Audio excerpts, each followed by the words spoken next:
now we are excited. Cleveland, here in Cleveland, we're lucky. We've had some legendary and beloved sports broadcasters, but none more so than the gentleman we have on tonight.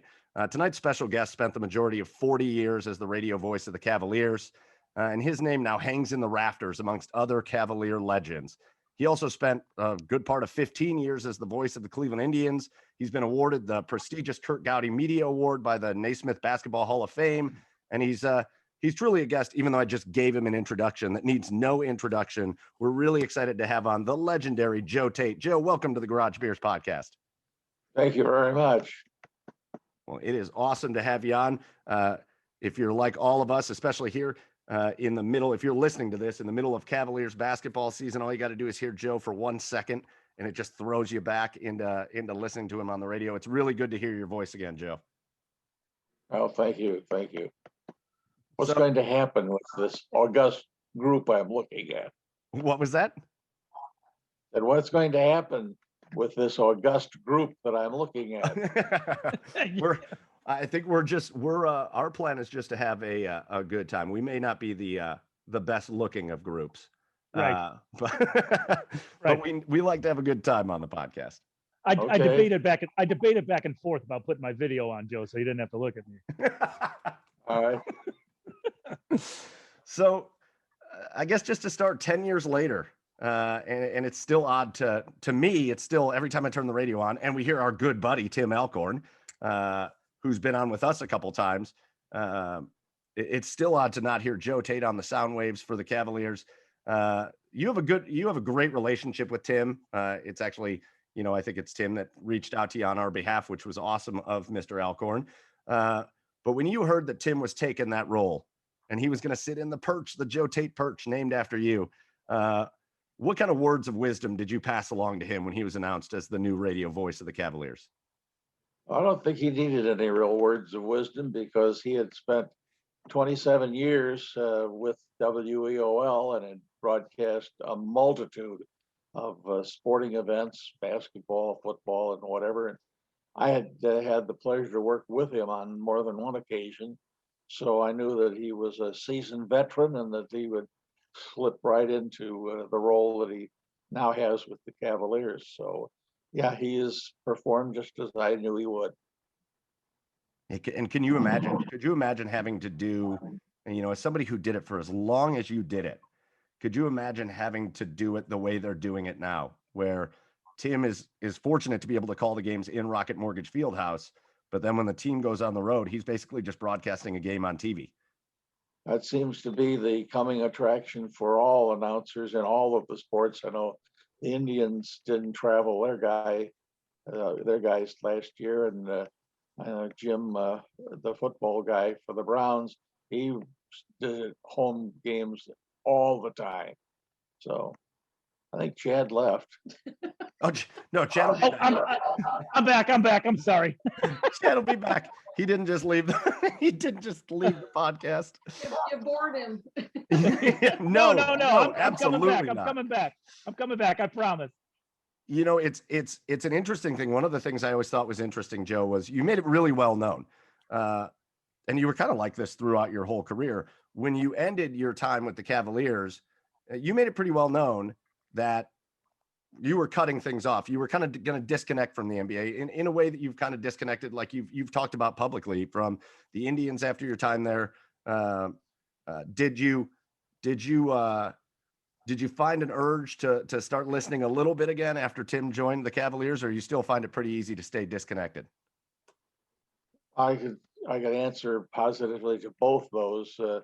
I don't listen to the games and watch the games, but occasionally I will dial up to see how Tim is doing, and then if I hear something that catches my mind either in a positive or a negative way, I'll call him and we'll talk about it.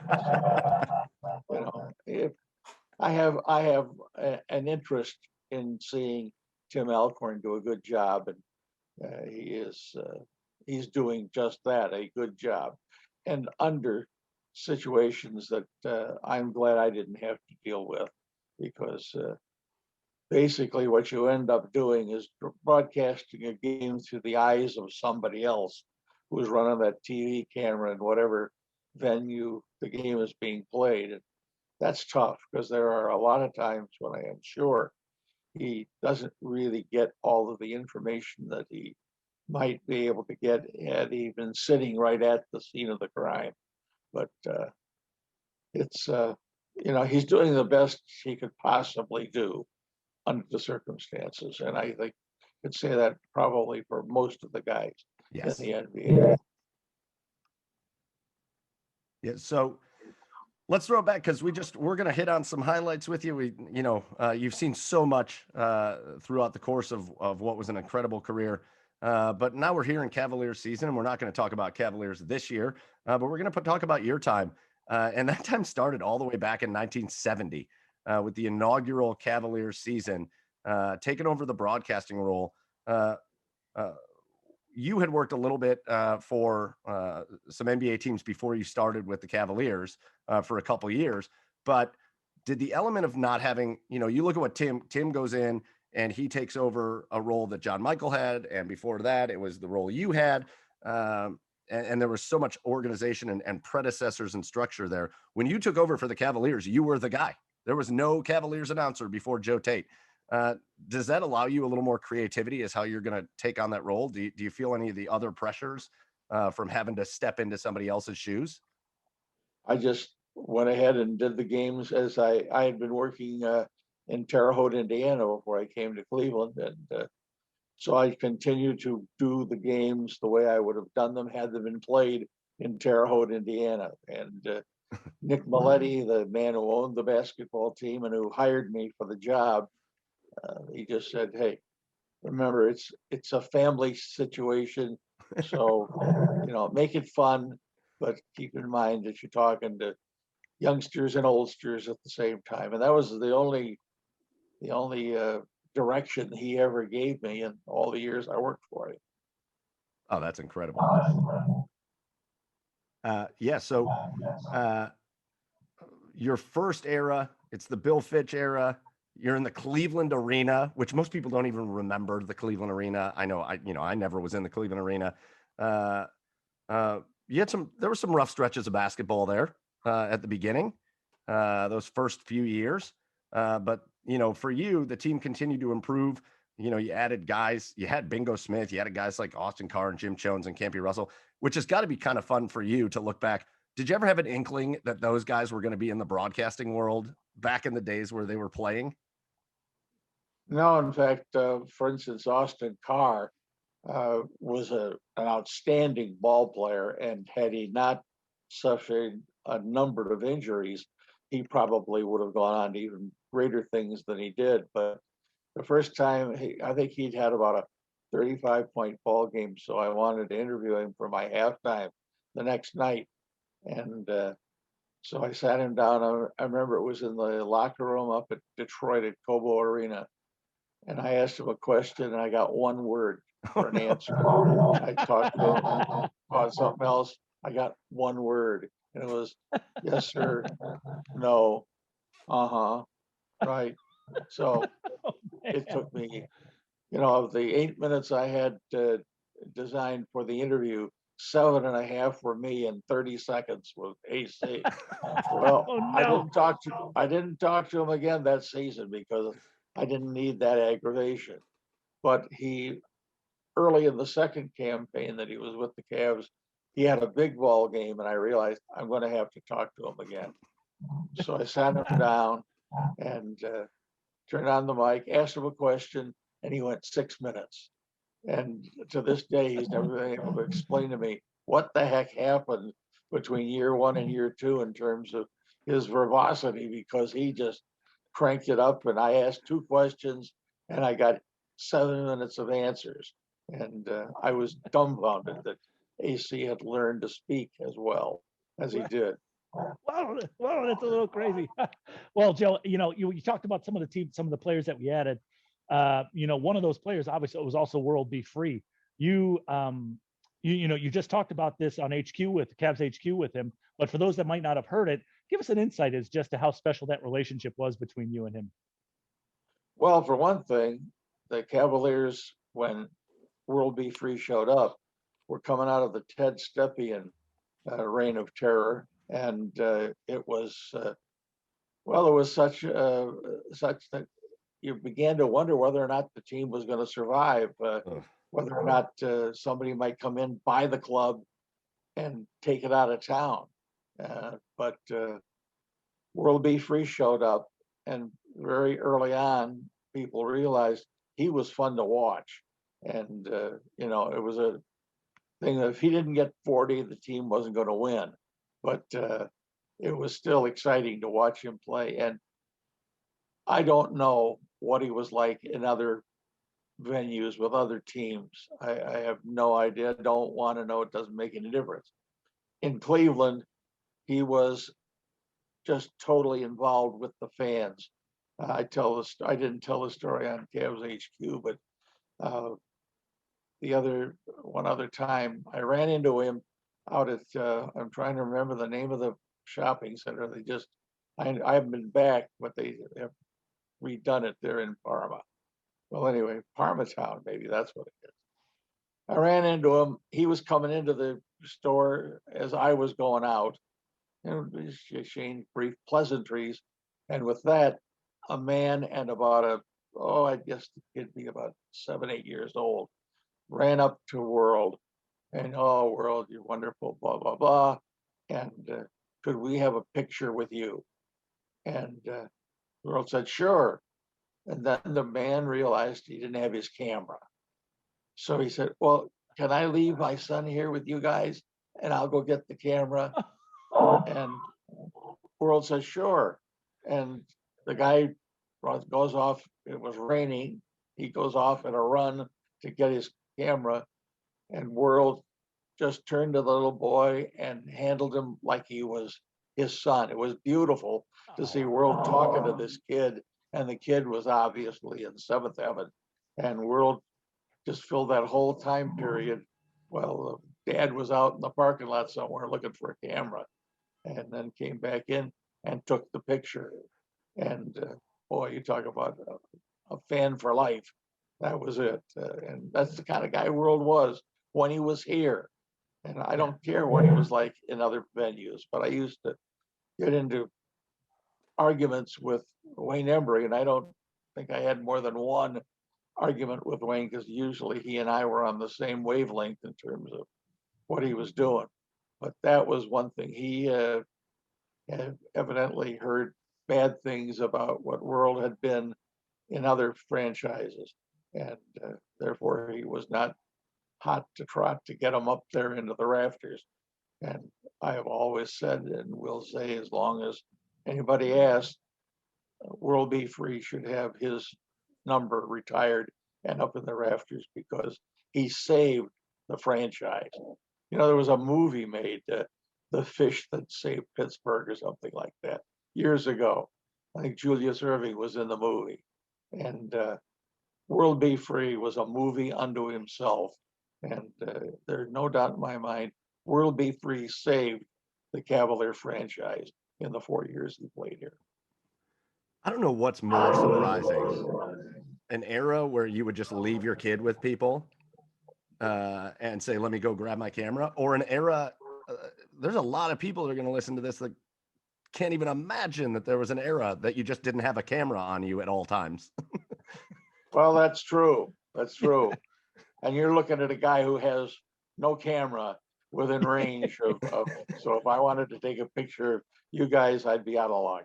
Oh, well, good news for you. Most cameras don't survive pictures of us, so that is perfectly okay. I can understand that. Yes. Yeah. So you were a part of, whether it was the Cavaliers or the Indians, you were just a part of a lot of, obviously with the Cavaliers, you were from 70 to your time at retirement, you were a part of every first that ever happened with the Cavaliers.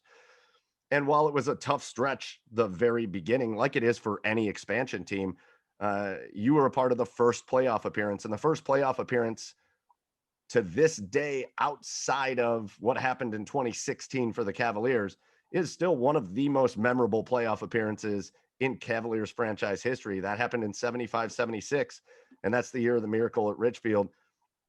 what was, as a broadcaster, you're so ingrained in the team, you're not out there playing, but you're spending every minute of work of your job following along with that team. And so when they finally broke through and had that season, what was that? Is that still a real vivid memory for you? Do you remember what the feelings were like then? Oh, it is me. For me, yes, definitely. And even more so because the year before that, we had set an NBA record for single game attendance when the Cavs played the Knicks coming down the stretch, and 20,000 plus showed up at the Coliseum, Yeah. and the Cavs won the game and all. Then we went to Omaha to play the Kansas City Omaha Kings. That afternoon, the Knicks played Buffalo, and we played Omaha. And if the Knicks beat Buffalo, we were going to make the playoffs because we'd have the better record than Buffalo. Well, the Knicks, we watched the first game because we were the late game. So we watched that Knicks Buffalo game, and the Knicks looked like they'd been sleepwalking for a week and a half because they just came out and just la-di-da their way, and the Buffalo came out and beat them. Now we have to beat Kansas City, Omaha to make the playoffs. And it came down to the final shot. We're down by a point, and Pitch called timeout, and he designed 2 or 3 possible plays. The one thing he did not want is to have Freddie Foster shoot the ball. Freddie was a tough defender, but Fred did not shoot the ball particularly well. And sure enough, the ball got into Freddie's hands, and Freddie decided to launch one from out front. And Ronnie B. Hagan slapped it right back in his face. And that was not only the end of the game, it was the end of our playoff drive. And we missed the playoffs by half a game. So that, no. we figured, well, we'll come back and kill him next year. And Freddie was no longer with us, so we had a shot. And we got off to a terrible start. And that's when they made the trade with Chicago and brought Nate Thurmond in. And Thurmond turned out to be the catalyst for that particular ball club. I mean, I could do hours on end about Nate Thurmond because not only he was down to the point where he could play about 10, 12 minutes a night and his knees would be unable to go any further. Wow. And the 10 or 12 minutes that he played were awesome. He'd block shots, he'd defend, he'd score. And it got to the point where when he stood up late in the first half or late in the game and peeled off his warm-ups, the crowd was nuts by the time he got to the scorer's table because they knew Thurmond was coming into the ball game. It was great drama. And Thurmond not only did that on the floor, but he was a kind of a guy. We got stuck in Chicago during an airline strike and couldn't get back from Chicago to Cleveland to play New Orleans. But they put us over in the Butler Aviation building for the day while we tried to get a Wright Airlines plane ready to come over and pick us up.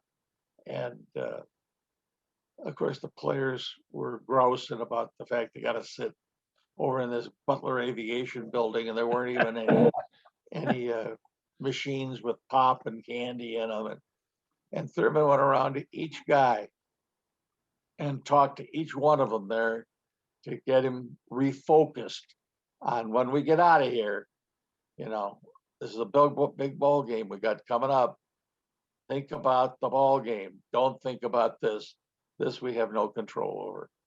And they got us an airplane. I don't know, you guys, look at you don't remember Wright Airlines, but Wright Airlines used to fly between Cleveland and Detroit on Monday through Saturday. And we used them for charters when we'd fly to Buffalo, Indianapolis, Chicago, Milwaukee, because you didn't have to refuel. If you went any further, I can remember one time on a Wright airliner during the baseball season when the Indians were using Wright Airlines. We had to stop and refuel at Burke Lakefront Airport Ooh. at 2 o'clock in the morning on our way from New York to Milwaukee. And it was an interesting feeling to be standing on the tarmac, looking up a terminal tower and knowing you're nowhere near the end of this trip. So anyway, Wright Airlines showed up. We climb on the airplane, and I remember Fitch stood up at the front of the plane, which was hard because it was one of those DC-9s that weren't level. You know, Yeah. the rear end of the plane was down lower than the front end of the plane. So Fitch was standing up there and he told the guys that when we land, nobody stopped for anything. Not to go to the John, not to get a newspaper, nothing. You get off this plane and into your cars and out to the Coliseum immediately. And we landed about, what's that? I was We to say, landed get about that. 9. He's like, get the hell out of here. That's right. We landed about 9:45. The New Orleans Jazz had been there warming up several times. There was a crowd that still was better than 10,000 people at 10:45 at night when we tipped off. And we just killed New Orleans. I mean, beat them by 20, 25 points. And there were games like that, moments like that, that you began to realize this was something special. And went all the way through and had Jim Jones not broken his foot in the practice time between Washington and Boston, we would have won it all. There's no two ways about it. We had beaten Boston 4 out of 6 in the regular season, and we had taken Phoenix, the team they played for the title. We had taken Phoenix both ends of our meetings with them. Wow. And I knew we were headed for a championship, but Jones broke his foot. That meant Thurman had to start playing 30, 35 minutes a night. And when he wasn't playing, then Luke Whitty would come in. Now, Luke was a great guy and a hard worker, but he was no Nate Thurman, and he certainly was no Jim Jones. So therefore, we lost in 6 games to the Celtics. But all things considered, it was a miracle, though. The whole year was miraculous. You know, it makes it even more for a lot of people that never watch Nate Thurman play, that don't know about Nate Thurman. What you just said makes it incredible that his name hangs from the rafters, that his number hangs up there. This is a guy that made that big of an impact, and he could only play about 10 to 12 minutes a game. Yeah, he made an impact in a relatively short period of time, because the very next season he went down with an injury. I believe it was in Houston, and I remember Bill came out of the locker room, and as he walked across to the Cavs bench, he passed by me and he just looked at me and he said, "We just ended a career." Oh. And Thurman never was able to come back from that knee injury. So here's, again, you talk about that Miracle Richfield team. It's after years of the Cavs building, right? And it was a steady adding players here or there, building up from an expansion team into a playoff team. And it had to feel around the town. You had to feel it as the broadcaster that, okay, we're building something special here. We're one injury away. Like you just said, if Jim Jones doesn't get hurt, we're one injury away. But that wasn't the case. And the Cavaliers would then very sparingly see a winning record, let alone the playoffs again, until the late 80s. They wouldn't even make it out of the first round again until the early 90s. What's the biggest culprit there? I think we've seen that too much in Cleveland and all of our sports teams, where you have a great rise of a team and then the next year they just don't come back and match that. What was the biggest culprit for that early Cavaliers team? Well, I don't know whether it was just here's a team that got together and the whole thing was right for that particular moment in time, and that they could not duplicate it. Thurman went down, so we didn't have that on our side. And then, I think teams played better against us because we were one of the better teams in the league.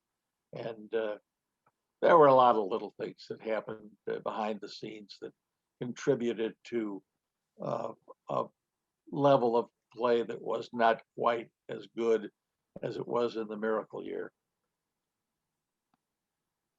So this is where I have a little sidebar in here, because during this time between the miracle year and then the fond years that we all remember of the Mark Price, Brad Doherty, Hot Rod, that whole team, during that whole time, you were also involved with the Cleveland Indians, and there were some exciting things going on with the Indians. There wasn't a lot of winning going on with the Indians. There wasn't a lot of team success, but there was a lot of exciting things going on.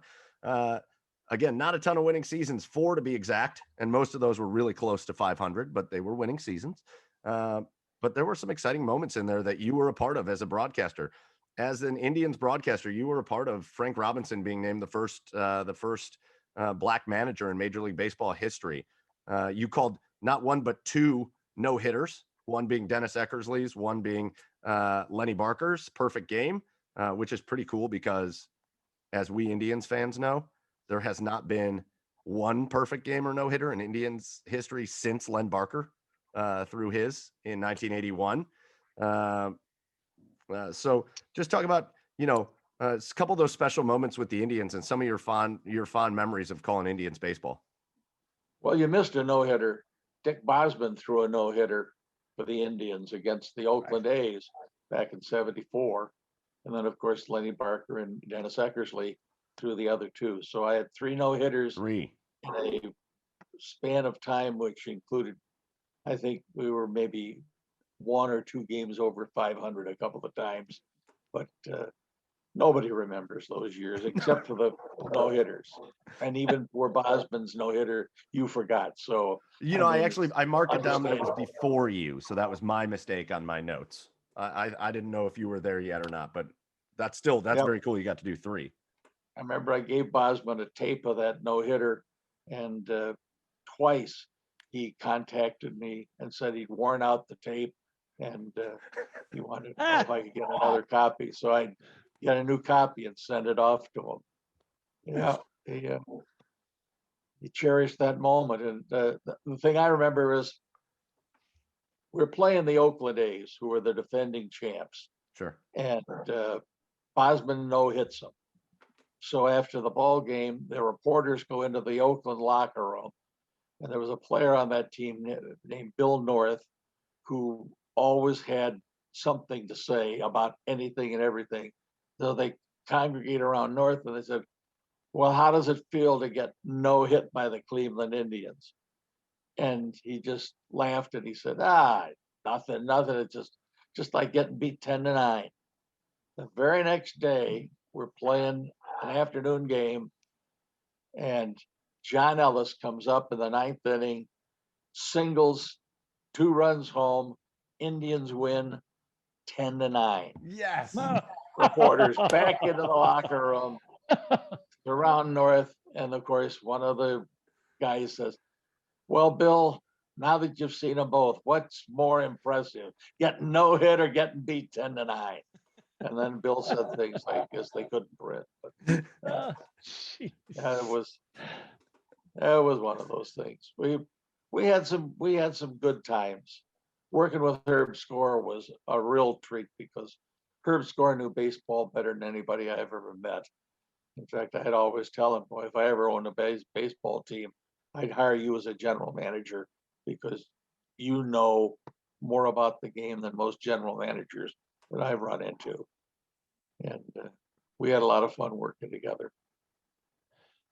Now, in a little bit more of an infamous note here, Joe, in 1987 comes along, you've got guys like Corey Snyder and Joe Carter on the front of Sports Illustrated. The Indians are projected to win the World Series in 1987 by Sports Illustrated. Then they go on to go ahead and lose 101 games.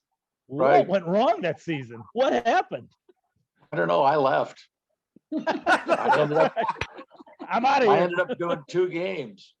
I had gone to the Cavs full time, and they started the sports channel that year, and they were using Rick Manning. Rick Manning was the color guy, but they were bringing in announcers, all the Cleveland guys from Youngstown, guys from Columbus, guys from Toledo, and trying out different play-by-play guys to see whom they could get for the following season when they would be doing the full schedule. And they ended up with 2 games, the end of their season, out in Seattle midweek, and they had nobody to go out there and do the games. They called me and asked me if I'd come back and do those 2 games. So I got permission from the powers to be with the Cavs and flew out to Seattle, and Manning and I did the 2 games together. And I told him at the time, I said, well, last week of the season, 2 ball clubs going nowhere. Nobody cares. That's my kind of broadcast. And I remember Manning had terrible, terrible grammar. Oh, he could butcher the language, something fierce.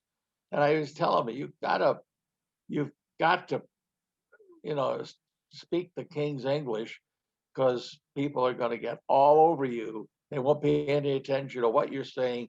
It's going to be how you're saying it that's going to be the thing they remember most about Manning. So I wrote down several things that he said during the first night we were together. And then after the game, we went out and got something to eat, and I got my list. And I said, now you got to stop saying this. I said, and in fact, I'm going to tell you something. The next time I hear you say it tomorrow night on our second broadcast, I'm going to give you the elbow.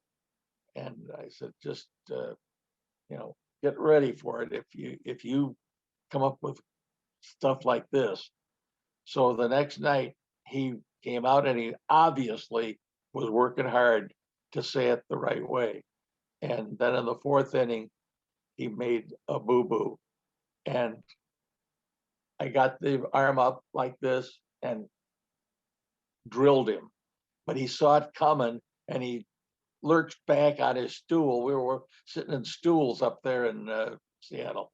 He lurched back in his stool and went off the stool and on the floor. So here's Manning flat on the floor. He's laughing. I'm laughing. And 2 batters went by, and nobody ever heard anything except the 2 of us absolutely in convulsions laughing about Manning sitting on the floor. So, but nobody cared. I don't think anybody listened anyway. So, Oh God. Yeah, well, Manning turned out to be a good color guy. I think he offers something to the telecast. I watch him on a regular basis, and I think he does a good job. oh yeah, I did. It's got to be amazing. We talked about when you were calling players, Jim Jones and Campy Russell and Austin Carr, and now to watch them on the broadcast side. But here's Rick Manning, 30 years later, still getting after it, still doing a great job with his Indians broadcast. So it's amazing. It's amazing the people you've seen come through and do. It's your story's great with the grammar for Rick Manning, but it seems like he's got it right. He seems like he's handled English much better as of late. Yeah. Fewer bruises in the rib cage. Yes. That's it. He touches his ribs every time he says something wrong. He probably gets a twinge once in a while. Yeah, just from the good old days. Yeah. They call that Tait ribs. Yeah, I'm Tait really ribs. surprised. I'm really surprised that you guys did not mention something else that happened during my time with the Indians. Oh no. The infamous beer night riot. Oh, that's it. That was a great decision to have. None of you guys are old enough to have been one of the streakers that went across the outfield. They started out in the 1st inning with 1 streaker, 2 streakers. By the 5th or 6th inning, we had 10 naked idiots running across the outfield. And of course, you might know that the team in town was the Texas Rangers, managed by Billy Martin, who was always looking to fight anyway. Yep. And came the 9th inning. Now things are really out of hand. The ushers are all hiding from view, and the people that were there to watch the game have packed up and gone home because it's just streakers and drunks and fights. And well, Jeff Burrows is playing right field for the Rangers, and some clown comes out of the stands, grabs Burrows' hat, and starts to run with it, slips and Oh. falls. The old stadium was so highly crowned that if you stood in the third base dugout, you couldn't see anybody just standing out in deep right field. And Billy Martin saw his right fielder turn and start to chase this guy and then go down because he slipped in the mud out there. Well, that was all Billy Martin needed. Oh no. He grabbed a fungo bat and Oh, let's no. go, guys. The whole Texas ball club came roaring out of the third base dugout, got out into right field, and they suddenly found themselves surrounded by drunks and idiots who were swinging chains and pieces of chairs and knives and everything else. And then the Indians, Kenny Espremati, had to get his ball club out of the first base dugout and out there to help the Rangers fight their way out of the ambush they ran into once they got into right field. Wow. Tommy Hilgedorf, I remember Tommy Hilgedorf was a relief pitcher for us.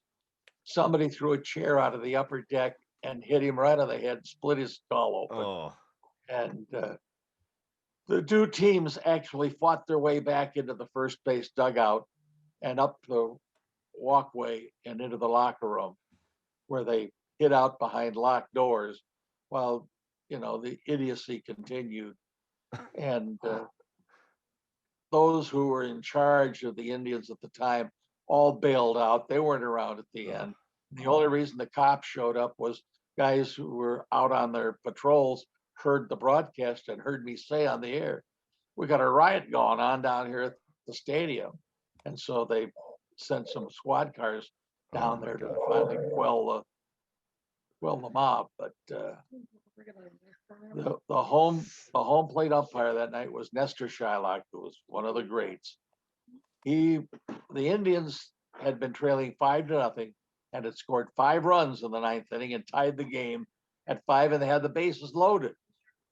And all they needed was one more guy to score, and the Indians win the comeback. But And they could have got out of it. Yeah. Unfortunately, all hell broke loose.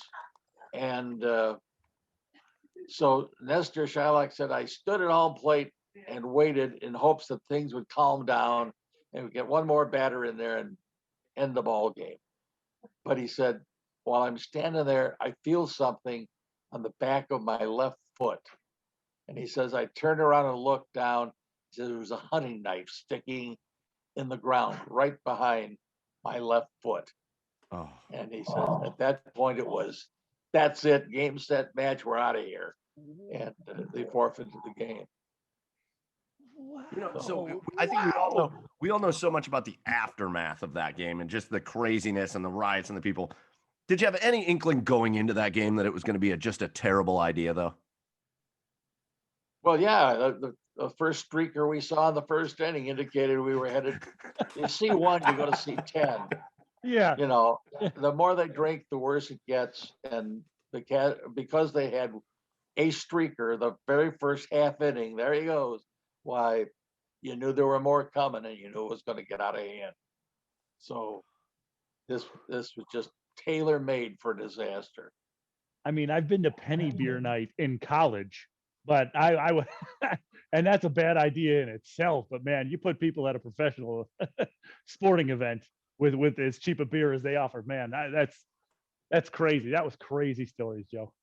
Now the people who had come to see the ball game, they were gone. I can remember looking down out of the broadcast booth and seeing families kind of gather together and get out of the stands as early as the 6th inning because it was getting wilder and wilder and wilder. And finally, it just got totally out of hand in the 9th inning. Yeah, that's I didn't even write it down. I figure you probably had over talked that, but what a great story from your perspective on that night. But 1987 comes, your time with the Indians ends, and you just go full time with the Cavaliers, and that was good timing because that is right in the heyday of what, until a certain number 23 joined the team, was the most successful time in the history of the Cavaliers when they brought in just an incredible amount of talent, whether it's Mark Price or Brad Daugherty or Craig Elo or Hot Rod Williams, Larry Nance, even you could talk about Ron Harper and all these. Steve Kerr, the manager of the Warriors now, led by Lenny Wilkins. I mean, that was a special team. That's, some of us on this podcast, that's some of our first memories of watching the Cavaliers and how exciting that was. But it just so happened that they decided to get good here in Cleveland at the heyday of some other incredibly good teams, most notably the Detroit Pistons, the Boston Celtics, and of course, the Chicago Bulls. Right. So when you're watching those teams, when you look back, you think about those teams, are you ever surprised that they didn't maybe get over the hump in one of those years and get past some of those teams, or was the road just too steep for them? Well, they came as close as the shot. Ugh. If you remember they show it periodically. In fact, Craig Elo talks about the time, that commercial that they used, Yes. where Elo goes up, tries to block the shot, and Jordan gets it in over him. Well, about halfway through the season, they changed the scenario on the shot, and in the revised picture, Elo blocks the shot, and the Cavaliers win. And Elo said when he was sitting at home on the couch having a beer and popcorn, and he said he saw the shot get blocked. He said I just, popcorn and beer flew in all directions. I couldn't believe it. He said I thought I was in the Twilight Zone. But yeah, Jordan was, although the year of the shot, we had played the Bulls 6 times and beat them all. Had won all 6 regular season games against the Bulls, and then in that 7th game, the playoffs, Jordan got his job done. He was a great ball player. Yeah, Although people say that, and I tend to agree with this, had they not traded Ron Harper, then the Cavs, in fact, Jordan himself said the Cavs would have been good for at least 1 title, if not 2, with Harper on the ball club. And I think he's right. But it was a decision made by ownership, and unfairly so, but they were the owners, so they rule the roost when it comes to stuff like that. And of course, we ended up with Danny Ferry, who was not going to sign with the Los Angeles Clippers under any set of circumstances. So it made a possible trade. They're going to give us their unhappy guy, and we're going to send them Ron Harper. And we threw in 2 first-round draft choices because Harper at the time was being associated with guys who were less than the best in terms of their involvement with the law. And although Harper was totally innocent, it was kind of guilt by association. And so the 2 first-round draft choices were to compensate the Clippers in case Harper ended up in jail, and they didn't want to have anything to show for it. So they threw in the 2 first-rounders, which we thought would be down at the bottom somewhere. Right. They were going to have a great year. Well, those things just never seem to work out that way. Not in Cleveland. Not only were those great ball players, you mentioned Elo and Harper and Doherty and Price and Sanders, that whole bunch, Nance. They were great people. That was the finest group of human beings that I've ever been associated with, in or out of sports, because they were just top-notch humans, in addition to being very good basketball players. Did you ever hunt squirrel with Doherty out of the back of the arena there? Like I heard stories about that. Doherty would hunt anything that moved out behind the Coliseum. Yes, I don't know, deer, rabbits, anything that he felt was the fair game, pardon the pun, while he was out there blasting away. Well, bow and arrow, rifle, whatever. But he was the hunter. Yeah, I've seen him go out there. It's funny because I wonder if maybe that's not some of those players for that Cavaliers team back in that day. I think maybe aren't remembered as good as they were. Even the big names, Mark Price and Brad Daugherty are the big names on that team. And even they, I don't think, are remembered by the average fan to be as good as they were. Those were elite basketball players, but I maybe it's because they were just quiet and like good guys. And there was never like an issue surrounding anybody with the Cavs. And it's funny because as you look at players over the course of careers, it's always, you tend to remember the ones that hit the news every once in a while. No, you're absolutely right. That's very, very true, because they were good human beings who would go home to their wives and play with the kids and work hard. They just never got into trouble. Lenny Wilkins was a great leader for that group because he was, again, top of the charts as far as I'm concerned, not only as a coach but as a human being. So let's fast forward for a minute. We as we get close to ending here, we can fast forward through a period of time that included Cavalier basketball, including players such as Cedric Henderson and Vitaly Potapenko and Brevin Knight and Chris Mim and such. Although the one thing I do want to ask, you were part of the Cavs, and this is just more of a fun question, if nothing else. You were part of the Cavaliers that opened up Richfield Coliseum. And then obviously you were part of the Cavaliers when they opened up Gund Arena in downtown Cleveland. So being a part of two brand new arenas, what was the difference between opening up Richfield back in the day and the excitement of opening up in the Gateway complex back in the day, Gund Arena? I also opened up the Cleveland Arena for basketball too. Fair, although fair. the Cincinnati Royals had been up to play a half dozen games in the old Cleveland Arena, and there was an ABA team there for 1 year back in the late 40s, something like that.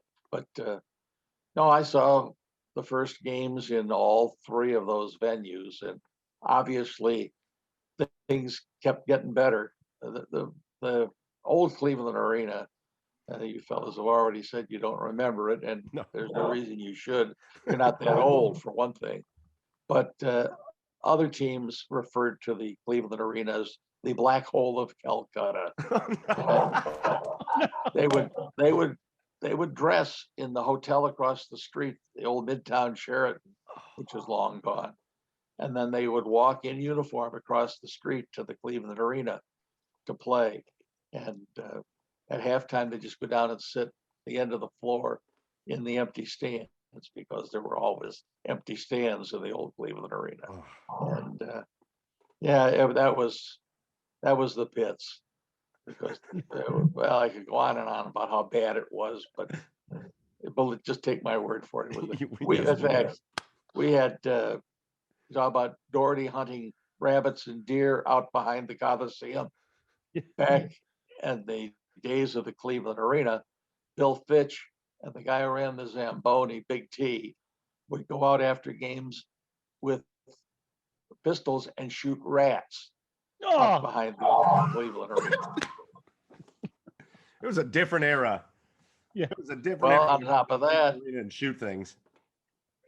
The Boston Garden, when they tore down the old Boston Garden to build the new one, they guesstimated 90 to 100,000 rats came running out from when they tore down that building. I can't believe it, because we go up the back way to get to the locker rooms when the bus would stop out front.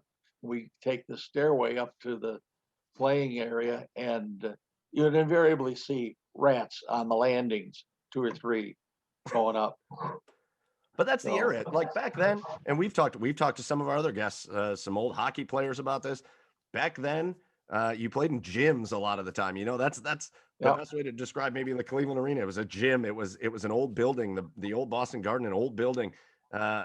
Now you watch and you see, towards the end of your tenure as a play-by-play broadcaster, you watch that they just start putting up these, they're building billion-dollar arenas now. Just the absolute fanciest places. The locker rooms have massage parlors and barber shops and all kinds of crazy stuff in them.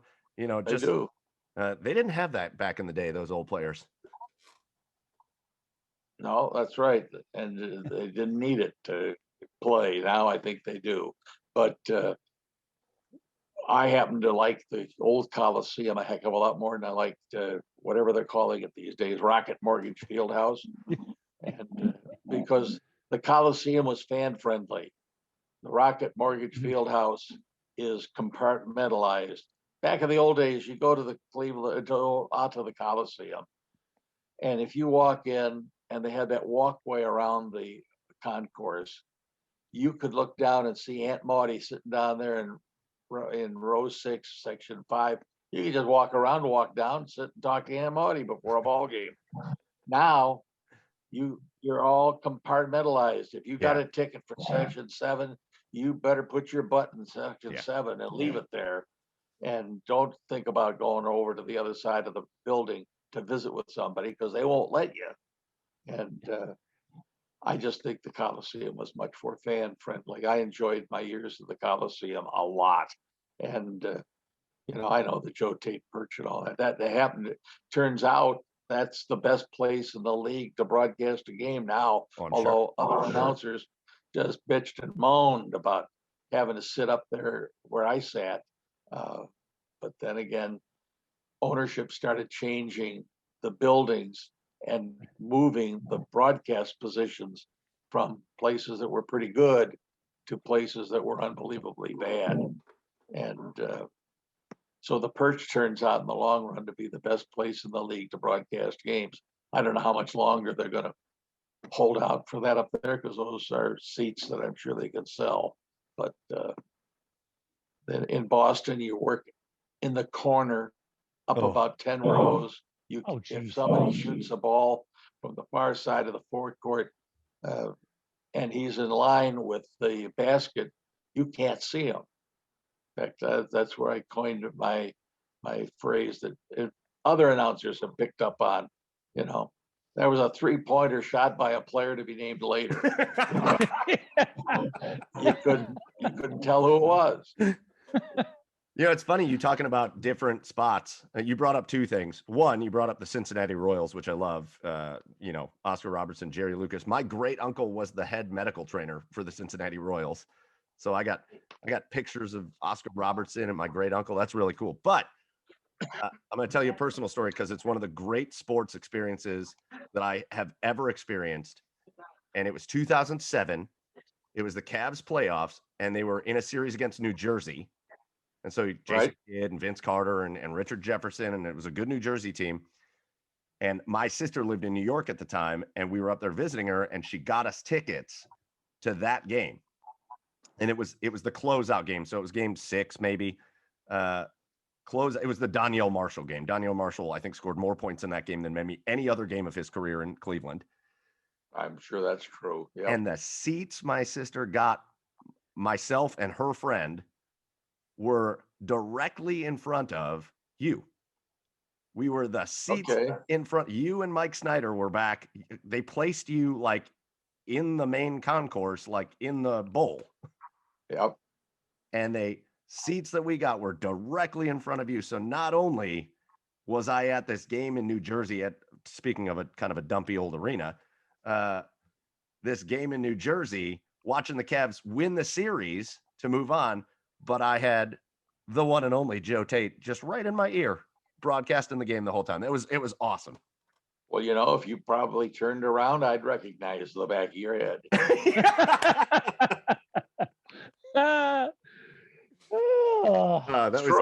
It was really cool. That's very true. All right, Joe. Well, obviously this gets into your last stretch run of, with the Cavaliers. 2003 rolls around, and a guy by the name of LeBron James, number 23, comes strolling into the franchise and immediately turns things around. I mean, not that they were that bad before. Anyway, immediately turns things. Have you ever seen a player come in with so much hype and just exceed it immediately like LeBron did? Probably not. And because those of us in Northeastern Ohio had seen him do his thing at St. Vincent St. Mary High School. And he was playing at a level there that was above and beyond what you normally expect to see in high school ball. And I remember that first game we played in Sacramento, our first regular season game, I mean, the media in attendance for that game was similar to the kind of media attendance you got for the playoffs. And there were just people everywhere. And every time he touched the ball, boy, the flash bulbs would go off like crazy. And so, yeah, and hype had become much more of a thing with the era of LeBron James, because it was that way with everything, you know, in acting and music, sports. You know, hype came real quick, and of course LeBron was certainly equal to the task and was an exciting ball player.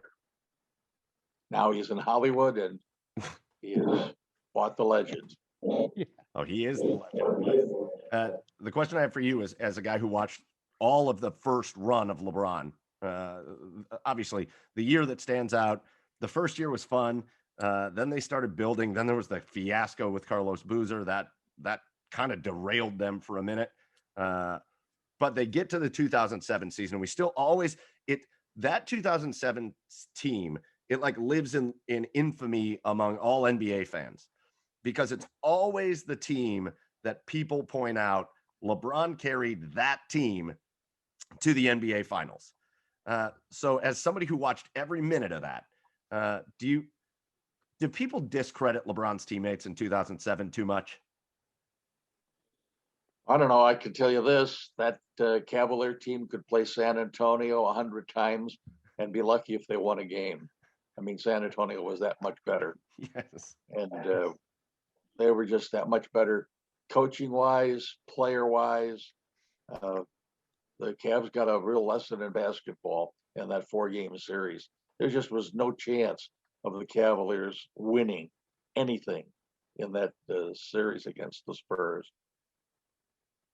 Yeah, that is. I think the Cavaliers beat the Spurs in the regular season that year, but yeah, you're right. They split with them in the regular season. Yeah. Yeah, I remember the first game was that the LeBron dunk over Tim Duncan that they still play on highlights to this day. Okay, so just to wrap up, in one of the fun things we like to talk about, we've talked about Tim Alcorn a little bit, and one of the fun things we want to talk about since you've retired. Again, you've disconnected from a lot of the professional sports world, but you haven't necessarily disconnected from the radio broadcast world, because you've jumped in with a radio broadcast or a radio station that we participate in. Chad and I call football games for WEOL out there in Elyria, and Right. you've been involved over at WEOL a little bit, both in some high school sports and doing a weekly segment. How much fun has that been for you? To just jump in with WEOL and stay connected on the broadcasting side? It's fun. It's I guess, you know, after you've been in the business 61 years, I think is what my tenure was. It's kind of hard just to walk away completely. It's easy to walk away from professional basketball because they don't play the game the same way they did 10 years ago when I was doing the play-by-play. And it's easy to, you know, just kind of mellow out, but it's still fun to do something in terms of broadcast. So the Saturday morning Medina County football scoreboard show is something I do and I enjoy. And then I got a podcast that I guess they play on the air. I've never heard it, but so it's just for fun. Just for enjoyment. And I used to sit in with Tim Alcorn. We did softball games together. We did basketball games together. And that's why I knew when he got a chance to be the Cavaliers play-by-play guy that he was step up and do a very professional job right off the get-go. And he has. Well, Mr. Tait, as the host of that Medina County wrap up that you do, Chad Meyer and myself are the two preliminary guys on WEOL that do the Medina County matchup every week. Right. And so consider this an open invitation if you want to join us for a game in the 2021 season. Well, Number one, I don't think I could climb the steps to get up to the broadcast booth anymore. And number two, you got to guarantee me a temperature of at least to 68 degrees before I'm going to go sit and watch a football game. So end of August, early September. That's, that's An early game, yeah, maybe an early game I might be interested in, but beyond that, then the weather gets cold and the steps get further up, but Yeah. that's when I Yeah. would have to bow out. All right, Joe, I can't let you out of here before I say this one more thing. You know, obviously, we talked to Tim, as we mentioned. Mike and I are good friends with Tim. And of course, I'm going to ask him about any stories that that I could possibly mention here. And he mentioned one. He said, ask him about the time that he and I were supposed to do an appearance at Chubby's in Elyria, and we sent a limo to pick him up. And then Tim said you would take it from there. So what is this story? What is the rest of this story there, Mr. Tait? Well, that is what he has set up was absolutely correct. They actually sent a limo down to pick me up and take me up to Chubby's and for a personal appearance. And Tim rode down in the limo, and I came out. It was a cold, snowy, icy night. And when we climbed into the limo, I said to the driver, I said, now when you're backing out the driveway, back to the right, don't back to the left, or you'll put it in the ditch. Well, the young man evidently couldn't get his right and his left straightened out, and we went right into the ditch. And here you've got a limousine with the headlights shining over the barn up into the trees. And so he, of course, trying to get it out. Well, he can't get it out. And all of a sudden, the door opens to the driver's side, and it's my wife, Jean. And she says, come on, get out of there. I've always wanted to drive one of these things. She yanks the driver out of the car. She climbs in, revs it up, and boy, with ice, snow, dirt, everything flying in all directions, she drove it right up out of the ditch. That's Of course, terrific. I can't remember the young man's name, but when we got up to Chubby's, he was the object of great duress all evening long, as we kept talking about the fact that my wife had to rescue him out of a limo in the ditch in front of our place. But that was a great moment in sports, I'll guarantee you. Gene's a superhero. He might have been the object of duress, but your wife was a hero that night. She knew what she was doing. Yep. She stepped right in and got that thing out of the ditch. May have destroyed the bottom side of that limo. I bet you there was some damage there because that thing was really stuck down in the ditch. But I think the bottom line was she had probably driven a tractor out of that same situation a time or two mowing the lawn. So she had some experience in the field. And she got to fulfill that. She got to fulfill that wish. She got to drive her limousine. Mr. Joe Tait, thank you so much for your time. It is absolutely incredibly appreciated. This has been an awesome time, and we wish you nothing but the best. And maybe one day we'll talk to you again down the line. The invitation to put your show in my direction is always there. I've enjoyed it, and I wish you guys all the best. Thank you. Thank you, Joe. Thank you so much, Joe.